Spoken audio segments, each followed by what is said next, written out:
We are at week 4 of Computers in the Life of the Church. The topic we will be discussing this week is information technology ethics. In this technology in focus feature, we will explore what ethics is, how your personal ethics develop, and how your personal ethics fit into the world around you. Enjoy this movie, then visit brainpop.com for much more.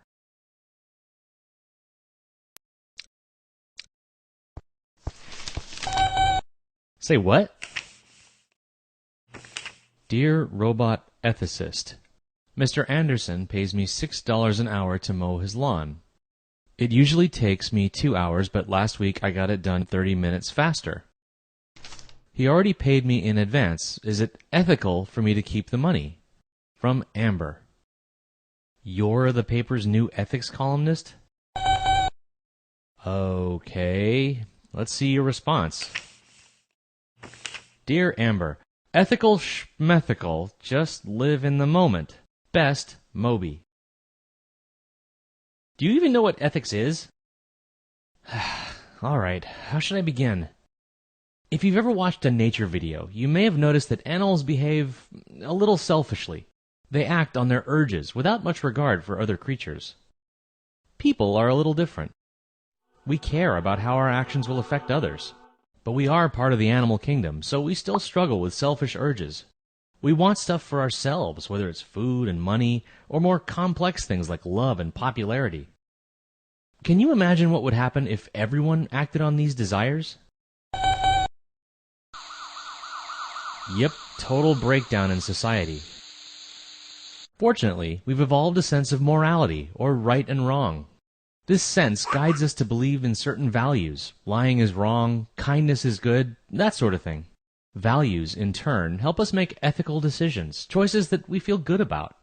So you can think of ethics as a set of guidelines for behaving morally. Well, let's take this first letter of yours. If you take $12 for mowing the lawn in 90 minutes, your wage will be $8 an hour. That's deceptive, because you agreed to work for $6 an hour, and lying is morally wrong. Why? Well, our inner moral sense tells us it is. That's why so many ethical systems forbid it. Most religions and philosophies frown on dishonesty. And our legal codes prohibit certain kinds of lying, too. It's a crime to make false statements to the police or in a court of law. And if you're in business, it's illegal to make false claims to the public. It might help Amber to imagine herself in Mr. Anderson's place. No one likes being lied to. Mr. Anderson might not trust her to mow his lawn again if he finds out. Amber should admit that it only took 90 minutes to mow the lawn and offer to give $3 back. She might lose a couple bucks, but her reputation is more important than money. Anyway, that was an easy one. What else have you got? Dear Robot Ethicist, yesterday, I caught my friend Steve cheating off my test. He's never done it before, and he begged me to keep it secret. If his parents find out, he'll be grounded for weeks. What should I do? From Anthony. This one's a bit trickier. We know that cheating is wrong, and every school has rules against it. On the other hand, friendship carries its own ethical obligations. Friends should be loyal and try to help each other out. By telling your teacher, you'd be betraying Steve. Yep, it looks like we've got an ethical dilemma, a situation with no clear-cut right answer. It may seem silly, but making a list of arguments for each action can be super helpful. The school code prohibits cheating, and you can get in trouble if your teacher finds out. But your friend will fail the test and get grounded if you say something. Still, friendship cuts both ways. It wasn't fair for Steve to put you in this position. There are definitely more reasons to speak up than stay quiet. Unfortunately, there is no formula for acting ethically. You have to judge by the individual situation. Ask yourself, what solution is fairest to all the people involved? Maybe you and Steve could go to your teacher together and tell her about the situation. Steve could ask for a makeup test or promise to do extra credit to keep his grades up. That way, he won't get away with cheating, and you won't betray his trust. Nope, I was happy to help, but it wouldn't be ethical for me to answer all your letters. You're going to have to rely on your own moral compass for the rest of these.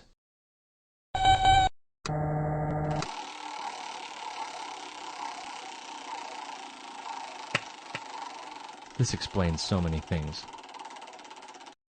Visit us at brainpop.com for more on this topic and hundreds of others.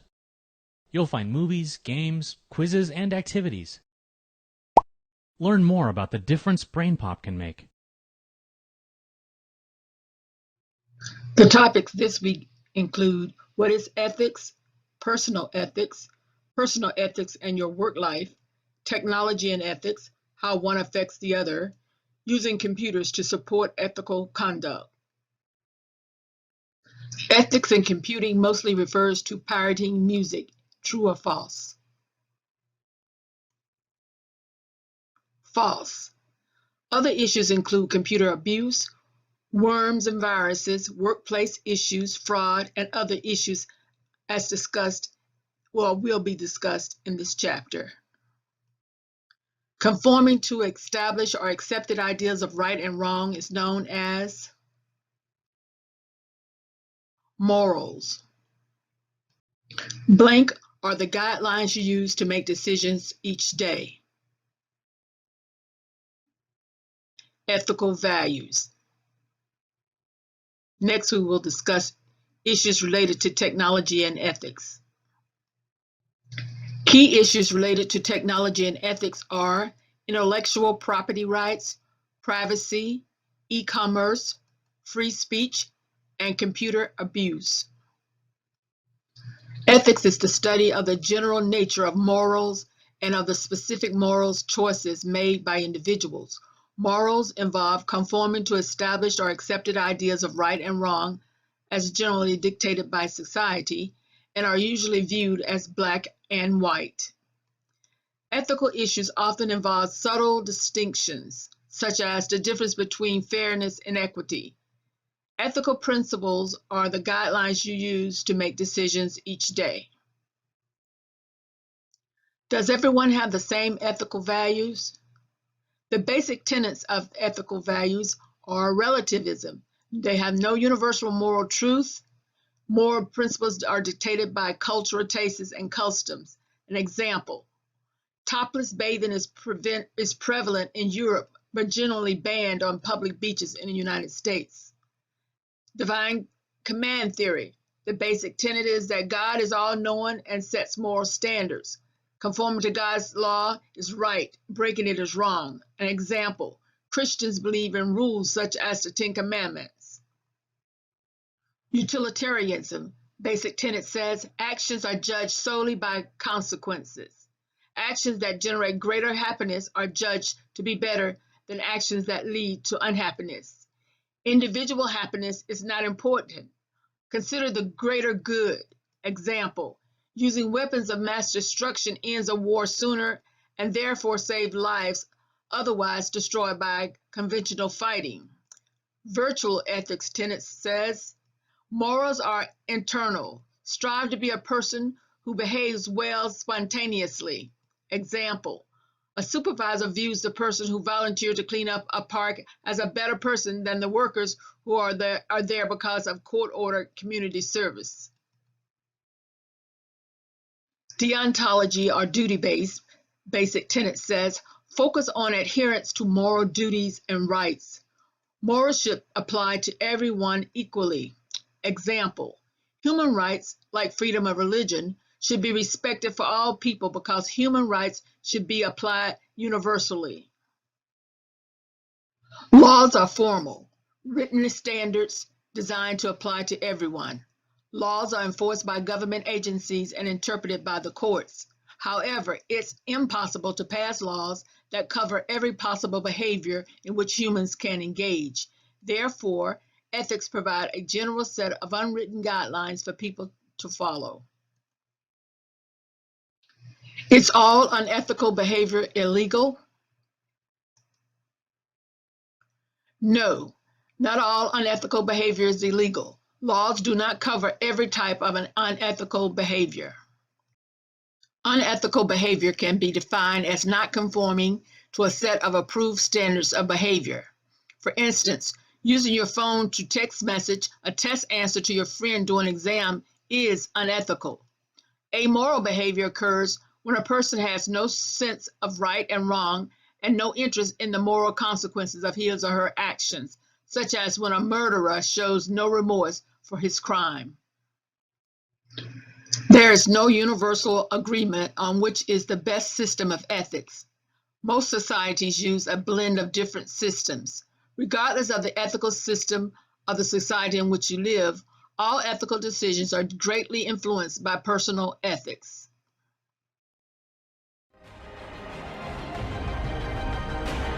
Do you really have a private life online?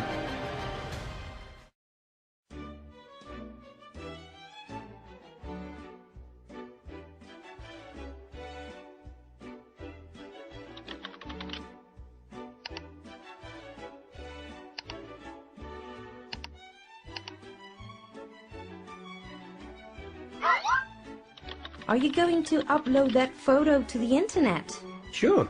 You don't mind people seeing you like that? Do you think I'm stupid? My pictures can only be seen by my friends on Fiesti. How many friends do you have on Fiesti? 175. Are there other people in the photo okay with the picture being uploaded? Well, if just my buddies can see it, there's no problem. Besides, it was a party. If they let somebody take their picture, it can't be that big a deal. If you get your picture taken, it's to show it off, right? Okay, but how well do you really know all of your online friends? How do you know you can trust them? Well, I don't know all of them. Some are good friends, others are acquaintances. But I decide who makes the list. Right, but any of those 175 people can copy your picture with a single keystroke and then do whatever they want to do with it. Well, yeah. I guess so. But what would they do that for? And if those friends share your picture with other people? Nah, they wouldn't do that. Have you asked them not to? Do they know that you don't want other people to see that picture? They might think it's just a perfectly normal picture and that you don't care who sees it. Well, since you put it like that... But look, you're driving me crazy. You're paranoid. I already configured my privacy settings, and that's enough. What more do you want? And if someone sneaks into your private zone? Impossible. They'd need to steal my password.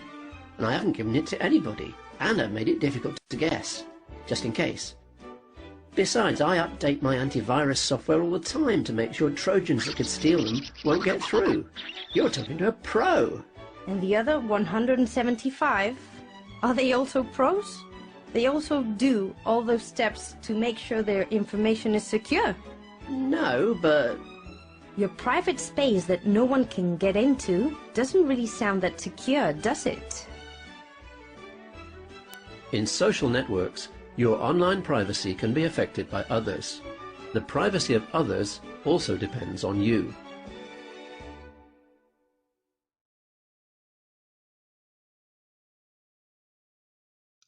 As you choose your words and actions, you are following a set of personal ethics, a checklist of personal decisions you have compiled to organize your life. Some people have a clear, well-defined set of principles they follow. Others' ethics are inconsistent or are applied differently in similar situations. Many elements contribute to your ethical development. Naturally, your family has a major role in establishing the values you cherish in your own life, and these might include a cultural bias towards certain moral positions. Your religious affiliation is another major influence in your ethical life, because most religions have established specific codes of ethical conduct. How these sets of ethics interact with the values of the larger culture is often challenging. Issues such as abortion, the death penalty, and war force confrontations between personal ethical systems and the larger society's established legal ethical system. As you mature, your life experiences also affect your personal ethics. Does the behavior you see around you make sense within the ethical principles that your family, your church, or your first grade teacher taught you? Has your experience led you to abandon some ethical rules and adopt others? Have you modified how and when you apply these rules or laws of conduct depending on what it is at stake? I believe that ethical living can affect my health. There is no correct answer. This statement is based on student opinion.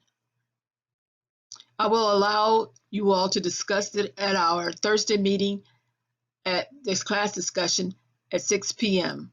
Hope to see you there. More and more research is showing the health benefits of ethical living. When your day-to-day decisions are in conflict with the values you consider most important as a human being, you often develop stress and anger.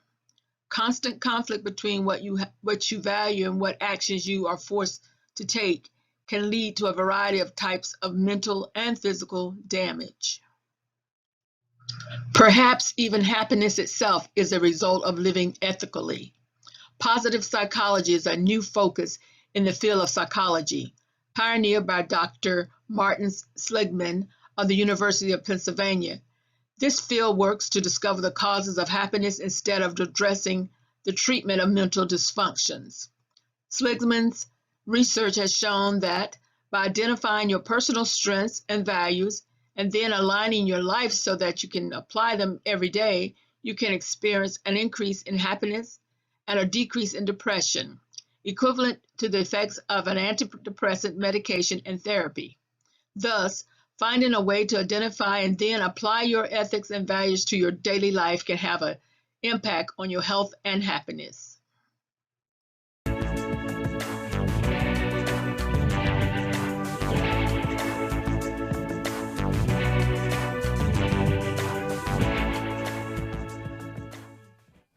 Computing is an ever-changing field, and as it changes, it creates ethical, moral, and legal conflicts that can be challenging to resolve.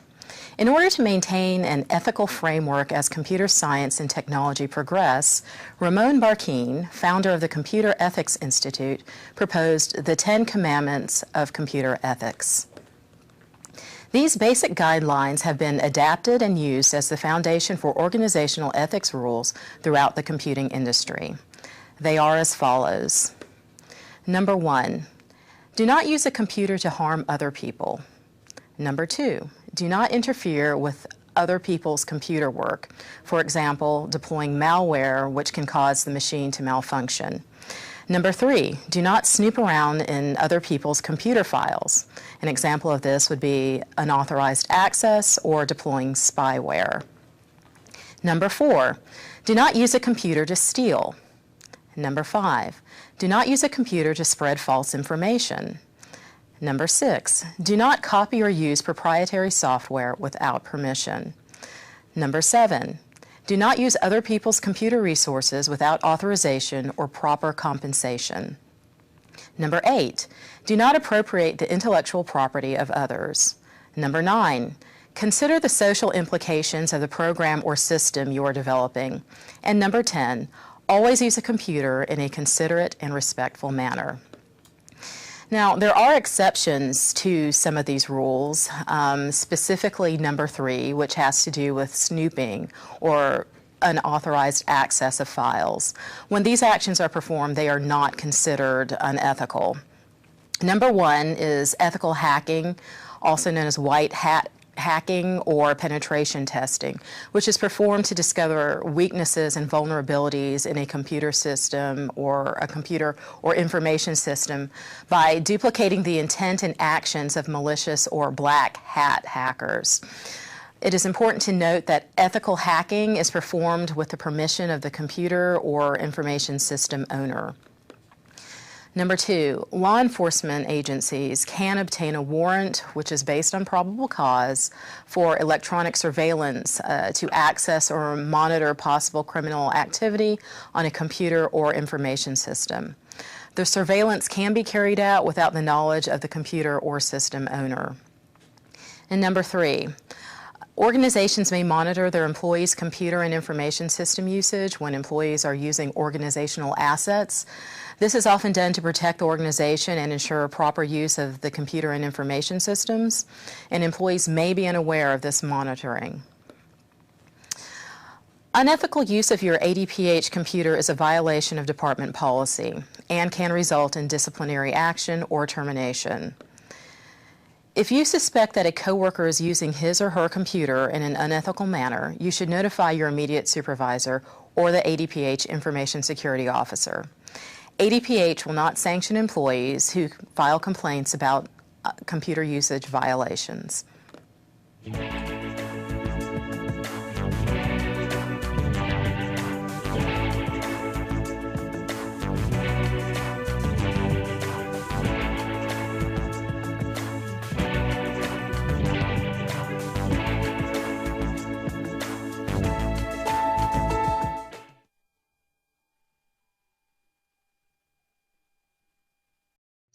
In both good and bad ways, technology affects our community life, family life, work environment, education, and medical research, to name only a few areas of our lives.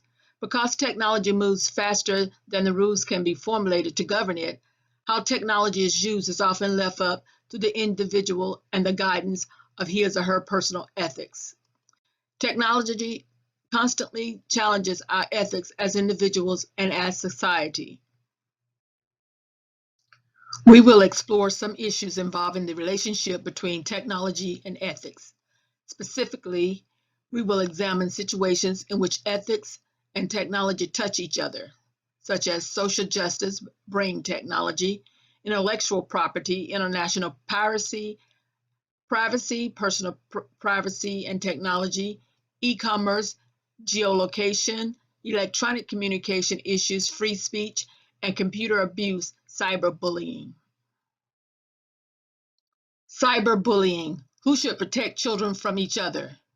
The point was made that parents must protect their children from cyberbullying. Proponents of parental responsibility for detecting and preventing cyberbullying feel that it is a personal behavior issue.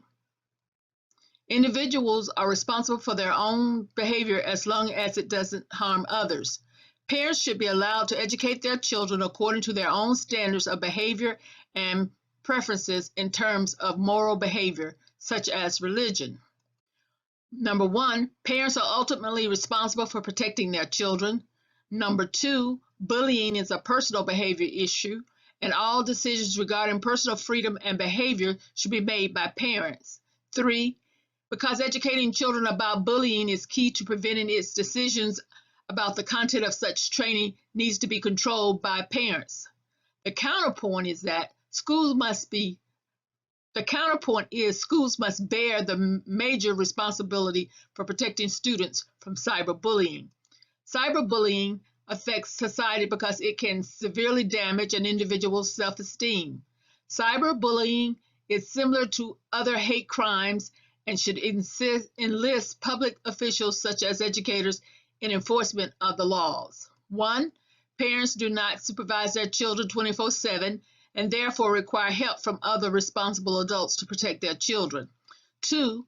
Parents need to be assured that publicly funded institutions such as schools and libraries are safe havens where their children will not be exposed to malicious activities. 3. Educators have better resources than most parents for teaching children about the serious effects of cyberbullying. How do ethics develop? All of the above: family, cultural bias, religious affiliation, and life experiences. Ethics is the ability to decide right from wrong based on our values or what we value. It also involves the act of just making a decision. I will now ask you to participate in a cute little personality game based on the desserts you like. The question is, if all the 8 desserts that I will read out to you were sitting in front of you, which would you choose? Sorry, you can only pick one. You can't change your mind, and you must stick with what is truly your first choice. And most of all, to thine own self be true. I will give you what the researchers say your dessert choice says about you at our class discussion on Thursday at 6 p.m. So be prepared to share your dessert choice based on your choice of angel food cake, brownies, lemon meringue pie, vanilla cake with chocolate icing, strawberry shortcake, chocolate cake with chocolate icing, ice cream, and carrot cake. Remember, you can't change your mind, so stick with what came to your mind at first. This is the end of our 4th week in Technology in Action. The following slides has to do with different software that churches can use in their technology service to God's people. Chapters 10 through 13 in the reference book, 40 Days and 40 Bytes, gives more information on designing your hardware, Chapter 10, assembling your hardware and software, Chapter 11, protecting your congregation systems, Chapter 12, and the future of congregational computing, Chapter 13. Slides after this slide will deal with operating systems, applications, storage icons, and Gmail. The following slides, slightly modified, were supplied by Dr. Eric Williams of the Sunday School Publishing Board, Windows 10 and Mac operating systems and applications associated with them. Operating system, the software that communicates with computer hardware on the most basic level. It allocates memory, processes tasks, assesses disk and peripherals, and serves as the user interface. Without an operating system, no software will run. These are the apps used for Windows and Mac. Office 365, and the icons on the left or your right is for Mac. Cloud storage is a model of data storage in which the digital data is stored in logical pools. The physical storage spans multiple servers and often locations, and the physical environment is typically owned and managed by a hosting company. These cloud storage providers are responsible for keeping the data available and accessible, and the physical environment protected and running. Here are other Google icons: Gmail, Google Drive, Google Hangouts, use YouTube, Google Forms, Google Sheets, Google Docs, Google Slides. Here are other Google icons: Gmail, Drive, Forms, Sheets, Docs, and Slides. The Google icons shown will be Hangouts, YouTube, Bible tutorial, and the SurveyMonkey platform. The SurveyMonkey is an outline survey development cloud-based software as a service company. It was founded in 1999 by Ryan and Chris Finley. The company provides free, customizable surveys as well as a suite of paid back-end programs that include data analysis, sample selection, bias elimination, and data representation tools, in addition to providing free and paid plans for individual users. SurveyMonkey also offers more large-scale enterprise options for companies interested in data analysis, brand management, customer employee feedback, and consumer-focused marketing. SurveyMonkey has over 600,000 paying users in 190-plus countries. Gmail is a free email service developed by Google. Users can access Gmail on the web and using third-party programs that synchronize email content through POP or IMAP protocols. Gmail started as a limited beta release on April 1st, 2004, and ended its testing phase on July 7, 2009. This slide shows you the difference between email and Gmail. Email is a method of exchanging digital messages over a communication network such as the internet. Gmail is one of many email clients that is owned by Google and is one of the most popular email services providers. Email cannot work without an email client, which can be anything other than Gmail. Gmail is a free Google account associated with a unique email ID that ends with @gmail.com. Email is simply a means of communication. Gmail comes with web and POP-based interfaces. Email is nothing but an electronic message that may contain text, graphics, images, or videos. Gmail is simply a platform through which email can be sent and received. These are the differences between email and Gmail. Google Drive is a file storage and synchronization service developed by Google. Launched on April 24, 2012, Google Drive allows users to store files on their servers, synchronize files across devices, and share files. In addition, a website, Google Drive, offers apps with offline capabilities for Windows and Mac OS computers, and Android and iOS smartphones and tablets. Google Drive encompasses Google Docs, Google Sheets, and Google Slides, which are a part of an Office suite that permits collaborative editing of documents, spreadsheets, presentations, drawings, forms, and more. Files created and edited through the Office suite are saved in Google Drive. Google Docs is a word processor included as part of a free web-based software Office suite offered by Google within its Google Drive service. This service also includes Google Sheets and Google Slides, a spreadsheet and presentation program, respectively. Google Docs is available as a web application, mobile app for Android, iOS, Windows, BlackBerry, and as a desktop application on Google's Chrome OS. The app is compatible with Microsoft Office file formats. The application allows users to create and edit files online while collaborating with other users in real time. Edits are tracked by user with a revision history presenting changes. An editor's position is highlighted with an editor special color and cursor. A permission system regulates what users can do.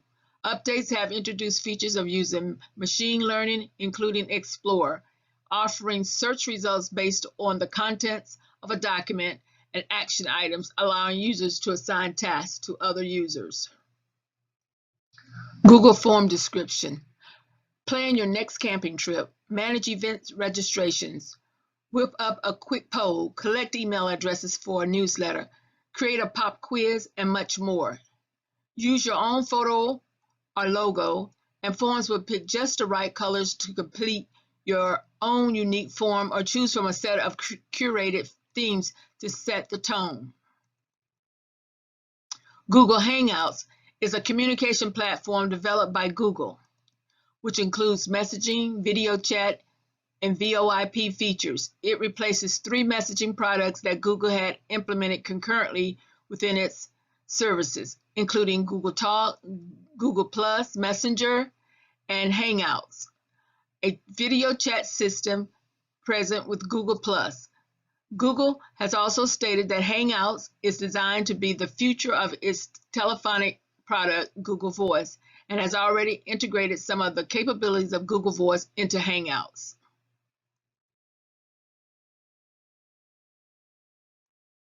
Teaching with Google Classroom can be used for Sunday school, Bible study, and any other type teaching that you would like to do. Google Classroom. Why Google Classroom? It's free. You can manage the work. It distributes assignments. It provides feedback. It posts comments and facilitates discussions. And you can organize material. And again, it's free.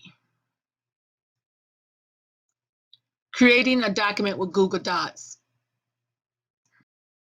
Creating a quiz with Google Forms. Creating a presentation with Google Slides. Here we have a computer lab setup steps and layout examples. We also saw this in a video on the week 3. But to reiterate, the first step in building a computer lab is identify the room for the computer lab, knowing where it is going to be set up, determining needs of the computer lab, identify how many computers are needed, evaluate furniture needs and options, choose a seating layout, and then identify available power source. Listed are a few Bible tutorials and videos that you could go to if you choose to. to get more information to help you do your Bible study and our Sunday school classes.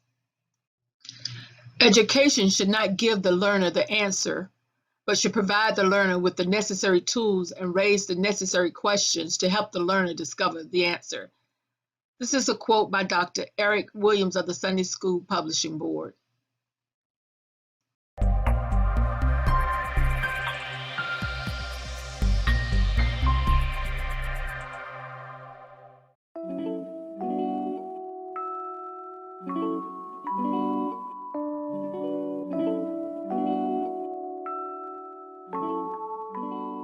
Today, computers are in virtually everything we touch, all day long. We still have an image of computers as being rectangular objects either on a desk or these days in our pockets. But computers are in our cars, they're in our thermostats, they're in our refrigerators. In fact, increasingly, computers are no longer objects at all, but they suffuse fabric and virtually every other material.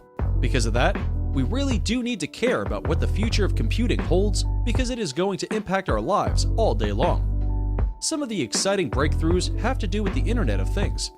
In the same way we have a tendency to think of computers as rectangular boxes, we have a tendency to think of the Internet as being some kind of ether that floats around us.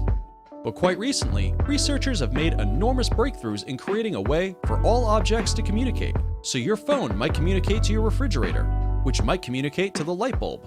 In fact, in a near future, the light bulb will itself become a computer, projecting information instead of light. Similarly, biological computing addresses how the body itself can compute, how we can think about genetic material as computing. You can think of biological computing as a way of computing RNA or DNA, and understanding biotechnology as a kind of computer.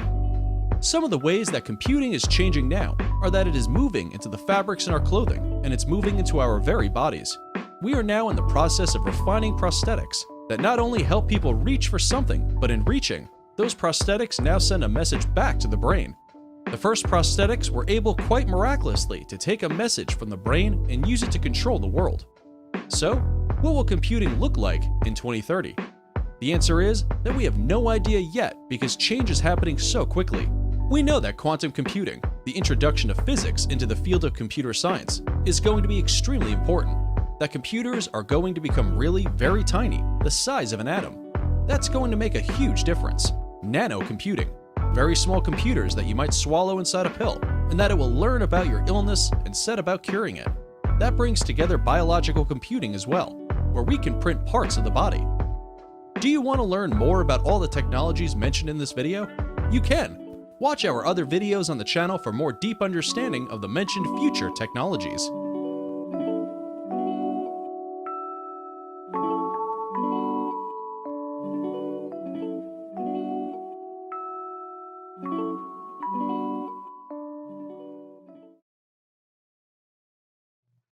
It is my hope that the last 4 weeks of computers in the life of the church has been informational and beneficial for you.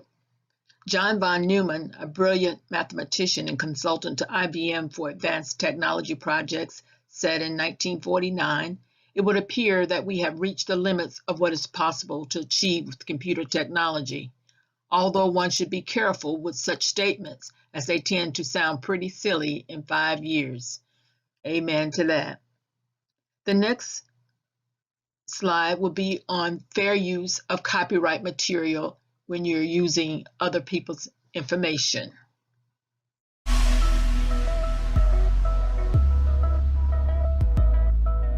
In this video, we will discuss fair use. Fair use is something all of us have done and will continue to do. Fair use is the use of copyrighted material that you did not create. You use that someone else's material and you do not ask for permission. If you just hear it stated that way, it sounds like you infringe copyright. You're taking something you didn't create and you're not asking permission, you're not paying for it, you're just using it. How can that ever be right? Well, it's how education is, for example. If you're in high school and college and you have to write a term paper or some kind of paper, the teacher or professor doesn't want this to be 100% your thoughts. You don't have to look at up any facts. You don't have to look at how other people have treated the subject. You're just going to spew stuff and that's that. Well, of course not. There are supposed to be some standards here. You're supposed to know the field, and you have to look at other sources. You have to quote from newspapers, magazines, books, television shows. So the way it's always done is that you take an excerpt, you copy it, copy, paste, film, however, you take this work and you insert it into yours. What you do is you give attribution. You say, okay, it's from this writer at the Washington Post. It was published on this day, this page, and so forth. You do things like that. Another example where you see this is in professional sports. In a Major League Baseball game, that's considered a copyrighted event. They'll say near the end of the game, they'll say any account of the events of this game without the strict express written permission of Major League Baseball is strictly prohibited. Now that's something you've heard and you've not paid attention to. We shouldn't pay attention to it because that's a copyright claim, but what that literally means is you cannot talk about the game. If Major League Baseball were to be that strict and authoritarian about you can't talk about the game without permission, that's society says otherwise. So that's a reason you'd break a copyright law too, to talk about Red Sox loss or Red Sox win. That's another example of fair use. If you talk about a film with someone, then your work is derived from the film. If you speak about it in public, you probably would want to think that's fair use. To consider something a fair use, you need to consider at least 4 factors. In other words, how do you take someone else's work? And they give you kind of a guideline. First factor is, what is the point of your use? Are you copying material to use in a nonprofit situation or educationally? You have a paper to submit to the professor, that would be educational. Or are you copying to then insert it in your song that you're going to sell? That would be for profit. And the law would tend to say nonprofit is more fair of a use than for profit. And that seems sensible. The second thing to consider is, what is the material you're copying from? Is it factual or is it fictional? Facts and news sources, news events are not creative.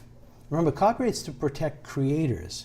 And creators aren't necessarily going to just try to be strict and just do the news. It's stories. It's stories they make up. It's talking about feelings. It's not talking about facts. So the second factor is it fact or fiction?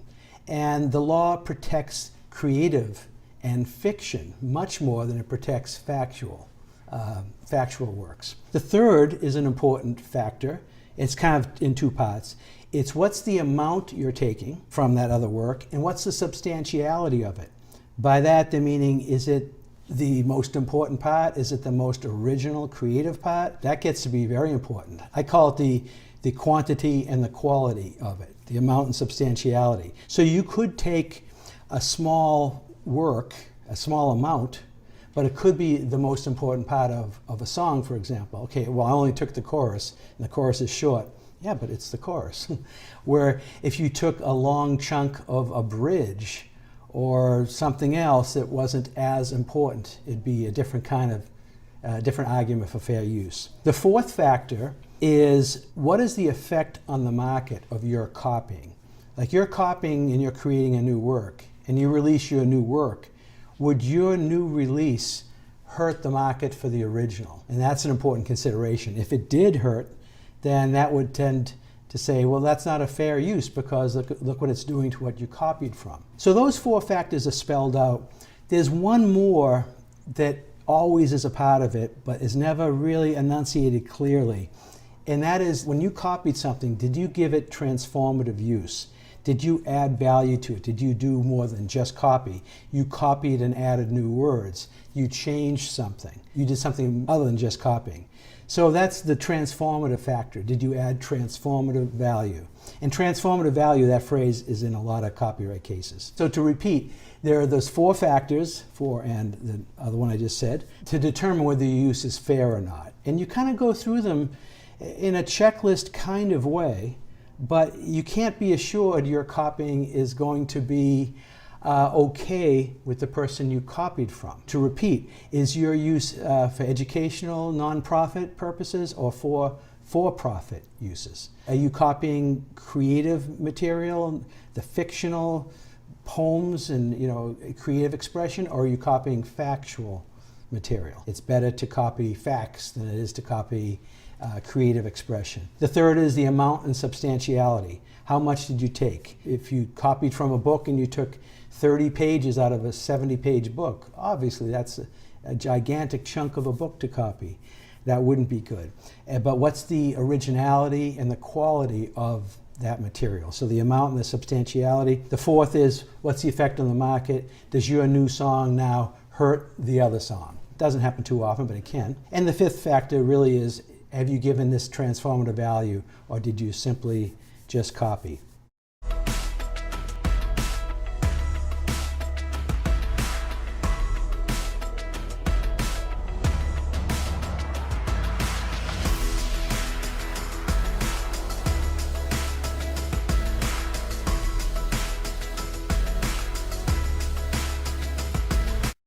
That's all, folks.